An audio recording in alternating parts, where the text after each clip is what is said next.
The dad. Rock and roll!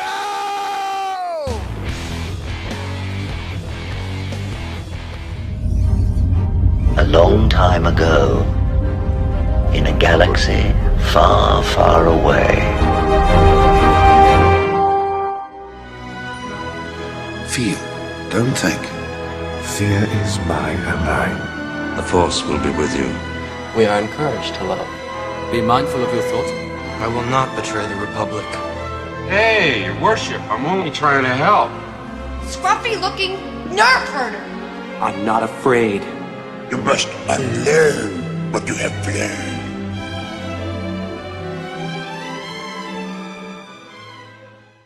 So, this just came over the wire. A subscriber to my channel showed it to me, and these are the first two articles of their kind in a mainstream fan rag that I've seen, and it indicates there's a change going on that has not been announced yet. I don't think they'd be posting articles like these if Kennedy was still truly in charge.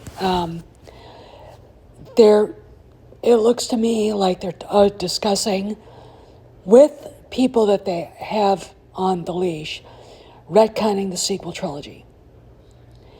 And when you look at it, they're basically saying everything that I've said, which is the Ahsoka TV show and the Mando TV show are slow retcons to the sequels and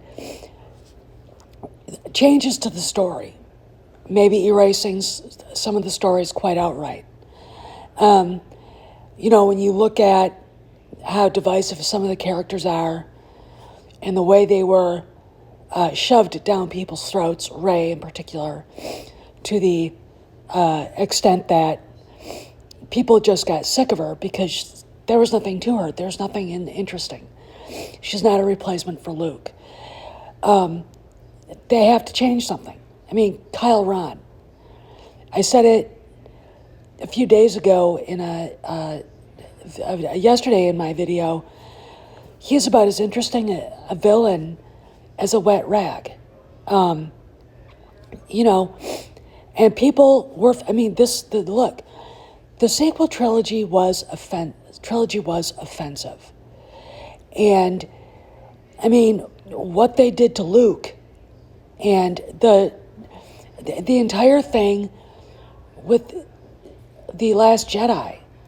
And there are people out there that think The Last Jedi, had it been a proper movie, would have actually done, given the sequel trilogy better legs. And I say no.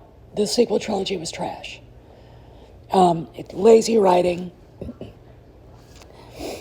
big expensive set pieces with no story.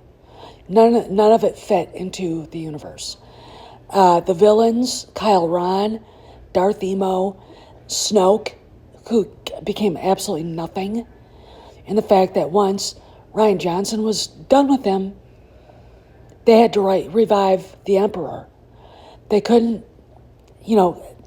come up with a better villain. And there are other villains in the Star Wars universe that they could have used. Why is he there? Because the Walt Disney Corporation and Kathleen Kennedy do not know anything about what they bought, what they led, and what Star Wars is about, right? So they keep reviving. They kept reviving dead characters. Palpatine, he's dead. George Lucas pronounced him dead. He's dead, right? Let's talk more. Pardon me. I have to go poke out my mind's eye. Keeping with the trusty adage, starve a cold, disgust a fever. Dad, when are you going to stop blighting the environment with this atrocity? My God, can't you see that it wants to die? Let it go. And then we have Reylo. The sequel trilogy was made by a committee of lazy writers, people who didn't know what they were doing, money-grubbing sapsuckers at Disney, and a bunch of 300-pound morbidly obese, blue-haired land whales with diabetic problems. Raylo. No one wanted this. No one wanted this. Yet, as repellent as it was, this is what we got. Rey Palpatine turns herself into Rey Skywalker. That's stupid. You can't just assume someone else's identity. It's retarded. And again, the way the legacy characters, Sarah, Luke, and Leia as Force ghosts, were treated was just absolutely sickening. And here's, that's what we get with the sequel trilogy. So when people talk about the retcon happening, to save Star Wars, it's going to have to. They have to fix what they did to Han Solo. You can't go from outlaw, gunfighter, smuggler to alliance general and hero and husband of the princess to drunk deadbeat dad Han Solo, right? Leia. You can't go from fierce, beautiful warrior princess to hag, which is what they did. And of course what they did to Luke. Do I have to repeat it? No. The sequel trilogy was an expensive dumpster fire. And the retcon has to happen, right? And the reason why the retcon has to happen is because if it doesn't, Star Wars really doesn't have a place to go. It is in a cul-de-sac of lack of money, etc. And it's in a bad place right now. And I think Jon Favreau and Dave Filoni know.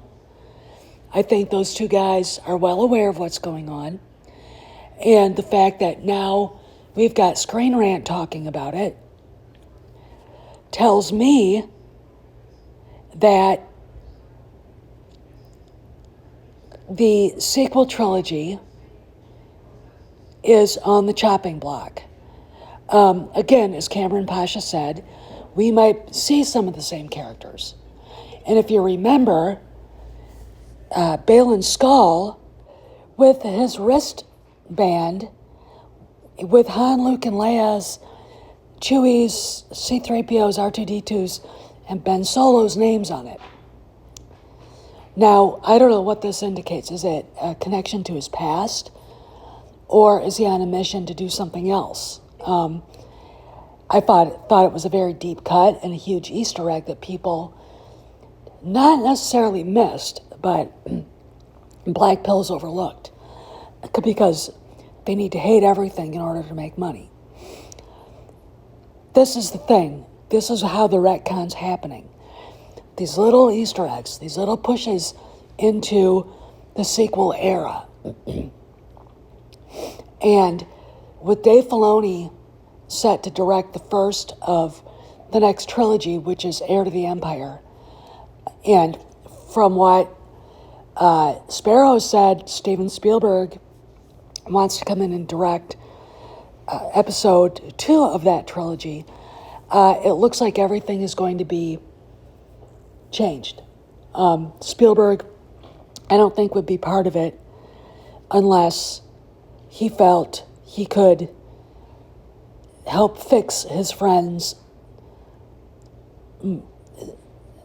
basically legacy, which was destroyed by Kathleen Kennedy and the nonsensical executives at Lucasfilm. But never fear. If Screenrant is starting to talk about retcons, and they're starting to talk about the same things I've been saying, Cameron Pasha's been saying, and others, that the retcons are already happening, then you can actually take that to the bank. So I want to do a video on this because I think it's important for fans. This is Steph signing out. See you around the galaxy.